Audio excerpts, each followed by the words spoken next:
नमस्कार। आज हम लोग क्लास 8 के साइंस का सेकेंड चैप्टर पढ़ाई करेंगे, माइक्रो ऑर्गेनिज्म।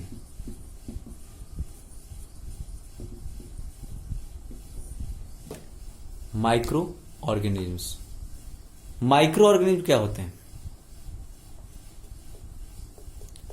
इसका नाम है माइक्रो। माइक्रो ऑर्गेनिज्म का मतलब एक ऐसा ऑर्गेनिज्म जो कि माइक्रोस्कोपिक होता है। माइक्रोस्कोपिक मतलब बहुत छोटा, जिसको हम लोग अपने आंखों से नहीं देख सकते। हम लोग अपनी आंखों से ऐसे प्रत्यक्ष रूप से नहीं देख सकते हैं। एकदम अगर चाहें, जैसे हम लोग कहते हैं कि भाई बैक्टीरिया है, तो बैक्टीरिया दिखता थोड़ी है। आप टीवी वगैरह में देखे होंगे, जो सेवलॉन का, डेटॉल का, लाइफ बॉय का उस जो है ऐड आता है, उस ऐड में दिखाता है हाथों में बैक्टीरिया। वो इतना सिंपल माइक्रोस्कोप से भी नहीं दिख पाएंगे बैक्टीरिया, वायरस, ये सब। अभी वायरस का इतना दौर चल रहा है, कोरोना वायरस। ये कोरोना वायरस क्या है? एक माइक्रो ऑर्गेनिज्म है ना। एक ऐसा ऑर्गेनिज्म जो कि माइक्रोस्कोप से दिख सकता है ना। तो ये बहुत ही सूक्ष्म होते हैं, मतलब इतने सूक्ष्म तो नहीं, छोटे बोल सकते हैं। सूक्ष्म तो ऐसा होता है कि वो दिखता ही नहीं है ना। तो जो वायरस ऐसे होते हैं वो थोड़ा सूक्ष्म होते हैं। वायरस ऐसे सूक्ष्म होते हैं कि वो माइक्रोस्कोप में भी नहीं दिख पाते हैं।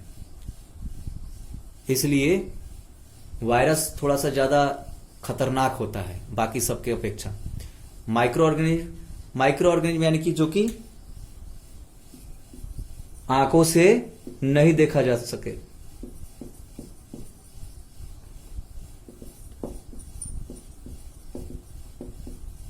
Organisms that cannot be seen by naked eyes। ठीक है, उसको बोलेंगे आर कॉल्ड माइक्रो ऑर्गेनिजम्स, जिसको हम लोग अपने आंखों से, खुली आंखों से नहीं देख सकते, उसको बोलेंगे माइक्रो ऑर्गेनिजम्स, है ना। तो इनको हम लोग माइक्रोब्स भी बोलते हैं, माइक्रोब्स। ठीक है। अब ये माइक्रोब्स जो हैं कितने तरह के हैं? माइक्रोब्स कितने तरह के हैं? तो इनके काइंड्स मेनली 5 हैं। सबसे पहला है एल्गी। एल्गी आप लोग देखे होंगे। काई देखे हैं? काई जो होता है, जैसे जहां कहीं पानी वानी लगा रहता है तो वहां पे ऐसे काई टाइप का हरा हरा सब लोग काई बोलता है ना। उसको बोलते हैं एल्गी इंग्लिश में। तो ये जो एल्गी है ये 2 तरह के होते हैं। एक होता है ब्लू ग्रीन एल्गी, या फिर उसको हम लोग साइनोबैक्टीरिया भी बोलते हैं, साइनोबैक्टीरिया।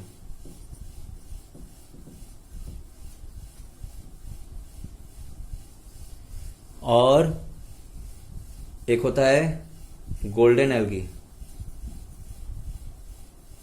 गोल्डन को हम लोग डायटम्स भी बोलते हैं, डायटम्स, क्योंकि उनका जो सेल होता है वो 2 हाफ में होता है। तो इसको हम लोग बोलते हैं गोल्डन एल्गी को डायटम्स। उनका गोल्डन एल्गी जो है गोल्डन कलर का दिखेगा, है ना। वो ज्यादातर जो पत्थर वत्थर हैं उन सब के ऊपर लगा रहता है गोल्डन एल्गी। ये हो गया एल्गी। दूसरा है बैक्टीरिया। बैक्टीरिया का नाम तो सब लोग जानता ही है, बैक्टीरिया। ठीक है। तीसरा होता है प्रोटोजोआ।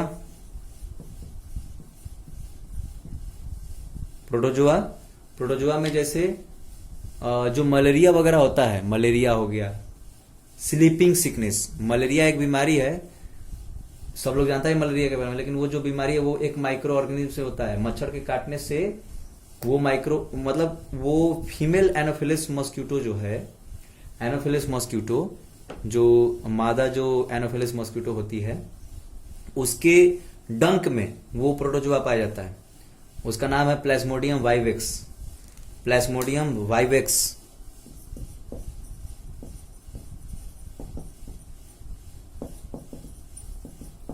ये जो है मलेरिया कॉज करता है, इसी के कारण जो है मलेरिया होता है ना, प्लाज्मोडियम वाइवेक्स।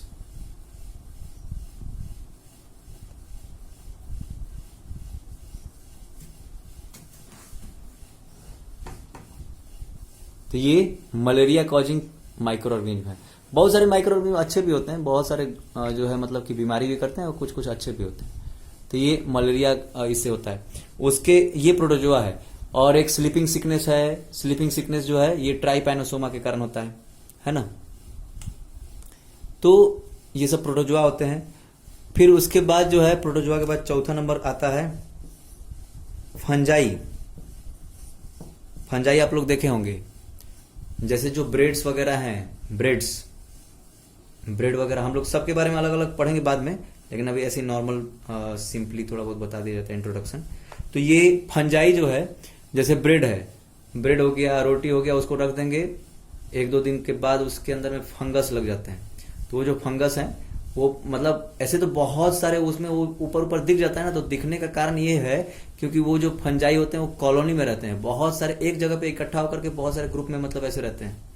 तो उतने में ही करोड़ों फंजाई होंगे, तो इस कारण से वो दिख पाते हैं, है ना। तो फंजाई बहुत ही, वो भी माइक्रो ऑर्गेनिज्म है। फिर उसके बाद पांचवा है वायरस। आज इतना कोरोना वायरस सब कुछ चल रहा है, लेकिन वायरस होता क्या है, वायरस के बारे में सुन लीजिए, आप लोग भी सुनिए, और आप अपने जो है दोस्तों को, घर परिवार में सभी लोगों को बताइए कि वायरस होता क्या है।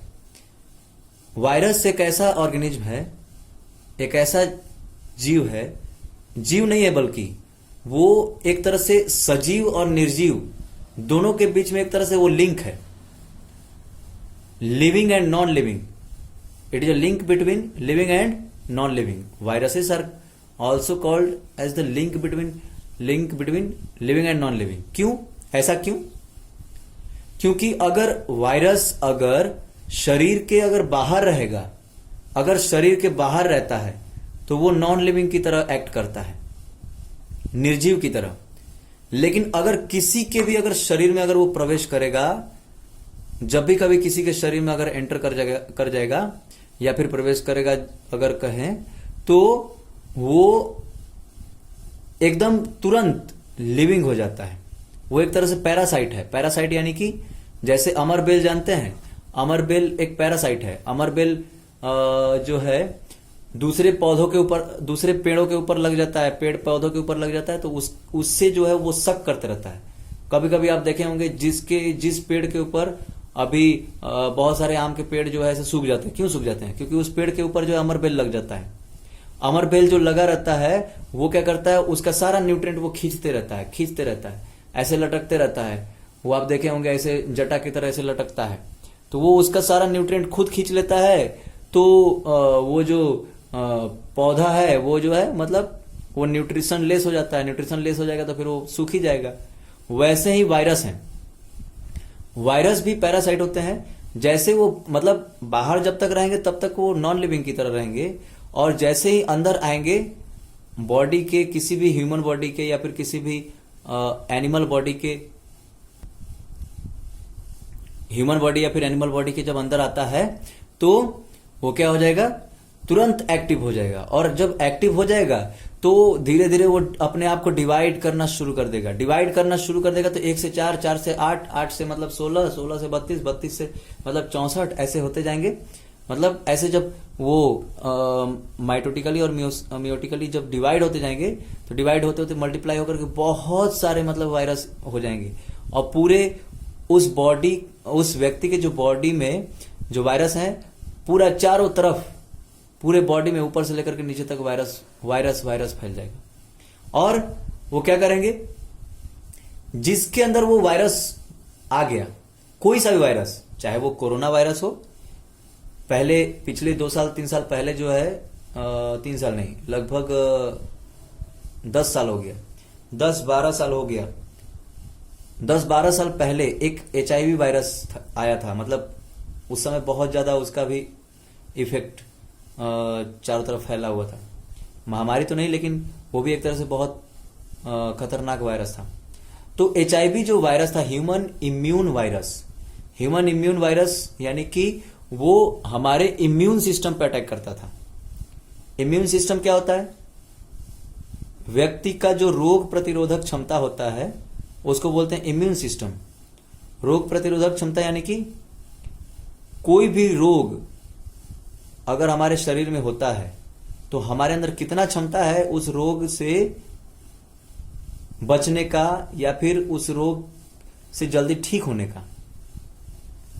जैसे अगर हमारे अंदर जो क्षमता है, the capacity to fight with the microorganism, है ना, when they enter in our body, जो माइक्रो ऑर्गेनिज्म से लड़ने के लिए जो कैपेसिटी है, क्षमता है, उस क्षमता को हम लोग बोलते हैं रोग प्रतिरोधक क्षमता या फिर इम्यून सिस्टम। और ह्यूमन इम्यून वायरस जो है हमारे इम्यून सिस्टम पे अटैक कर रहा था, HIV। इसलिए किसी भी व्यक्ति को अगर खांसी भी रहता था या फिर कोई दूसरा बीमारी हो, TB हो, डायबिटीज हो, खांसी सर्दी हो, बुखार हो, कुछ भी हो, तो वो व्यक्ति HIV के कारण नहीं मरता था, वो व्यक्ति के अंदर जो बीमारी रहता था उस बीमारी के कारण मरता था। आज वही कोरोना वायरस का जो दौर है, इसमें भी वही चीज है। जिस व्यक्ति के अंदर अगर कोरोना संक्रमण हो गया, जो व्यक्ति कोरोना से संक्रमित हो गया, तो कोरोना से मौत नहीं हो रही है, उस व्यक्ति के अंदर, उस व्यक्ति का जो इम्यून सिस्टम है गड़बड़ है। अगर उसको अस्थमा है, डायबिटीज है, तो वो डायबिटीज का, वो जो कोरोना वायरस जो अंदर प्रवेश कर गया या फिर कोई सा भी वायरस अगर अंदर प्रवेश कर गया, तो जिसको डायबिटीज है उसका डायबिटीज लेवल, शुगर लेवल और ज्यादा हाई कर देगा, बहुत ज्यादा हाई कर देगा, जिसके कारण जिसको मतलब कंट्रोल करना बड़ा मुश्किल है। अब जो कंट्रोल करना मुश्किल है, तो पूरा का पूरा शरीर में अगर शुगर लेवल बढ़ गया, तो हम लोग सोचेंगे कि भाई कोरोना वायरस के दवा से उसको ठीक कर दिया जाए, लेकिन अभी तक उसका कोई दवा तो बना नहीं है। इंडिया में जो लोग ठीक हो रहे हैं वो क्या है, जिसको डायबिटीज है तो डॉक्टर्स क्या करते हैं, डायबिटीज का उसको दवा देते हैं, बुखार है तो बुखार का दवा देते हैं, मलेरिया है तो मलेरिया का दवा देते हैं, अस्थमा है तो अस्थमा का दवा देते हैं, उसको उसका वो वायरस का इलाज नहीं करते हैं। क्योंकि वायरस जो है, वायरस कब खत्म होगा, जब हमारा इम्यून सिस्टम स्ट्रांग हो जाएगा। और इम्यून सिस्टम स्ट्रांग हो जाएगा, हम लोग जो है अपने आप को जब हम लोग संयमित रखेंगे, संयमित भोजन करेंगे, संयमित रहेंगे, अपना शरीर को स्वच्छ रखेंगे, साफ सुथरा रखेंगे, जितना ये हम लोग जो मतलब बहुत सारे लोग ऐसे नॉन वेज खाते हैं और क्या क्या मतलब कि कुछ भी खा लेते हैं, तो ये सब चीज अगर खाना बंद कर देंगे, है ना, जितना भी मिर्च मसाला तेल, मतलब सात्विक भोजन करिए, भोजन सात्विक करिए, सात्विक विचार आएगा, सात्विक विचार आएगा तो सात्विक जो है पॉजिटिव माइक्रोबाइटा क्रिएट होगा। पॉजिटिव माइक्रोबाइटा ही नेगेटिव माइक्रोबाइटा को, जो ये आपका वायरस है वो क्या है, एक तरह से नेगेटिव माइक्रोबाइटा है। और वायरस नेगेटिव माइक्रोबाइटा ऐसे होते हैं जो कि वाइब्रेशन से क्रिएट होते हैं। तो माइक्रोबाइटा जो वाइब्रेशन से क्रिएट होता है, वो माइक्रोबाइटा अगर हमारे इन्वायरमेंट में दो तरह का माइक्रोबाइटा काम करता है, एक है पॉजिटिव और एक है नेगेटिव। जो पॉजिटिव माइक्रोबाइटा है,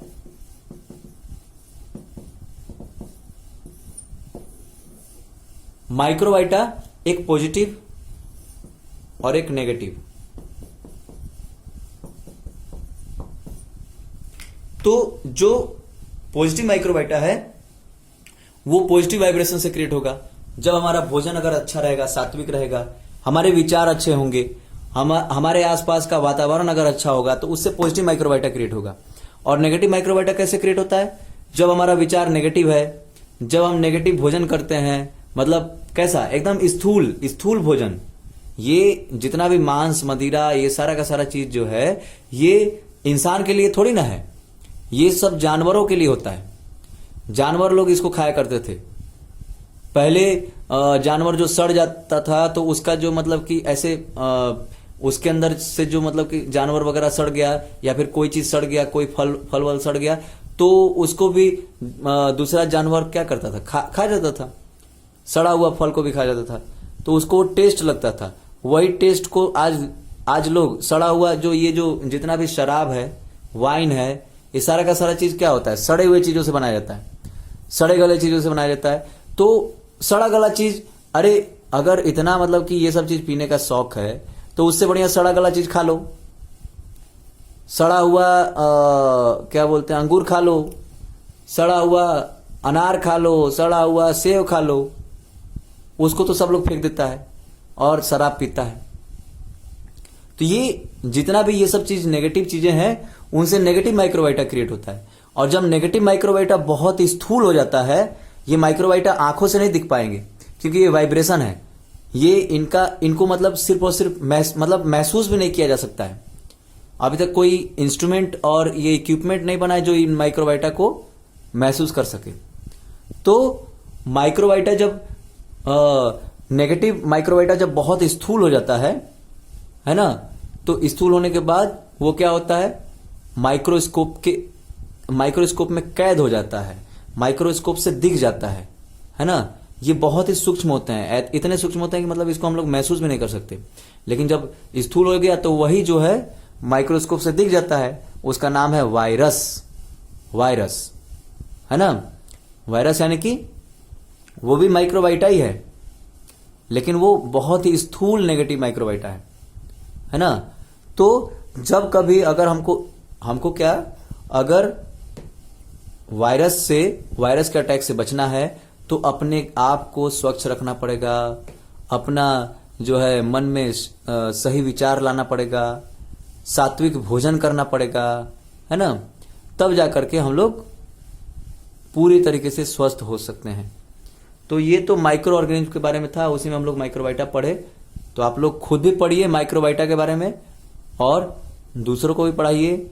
घर घर अपने अपने घरों में सभी को बताइए माइक्रोबायोटा क्या होता है। तब जाकर के वायरस के बारे में सब लोग समझ पाएंगे और वायरस से कैसे बचना है इसका भी उपाय तो बता ही दिए। और अगले क्लास में हम लोग और आगे की पढ़ाई करेंगे। धन्यवाद।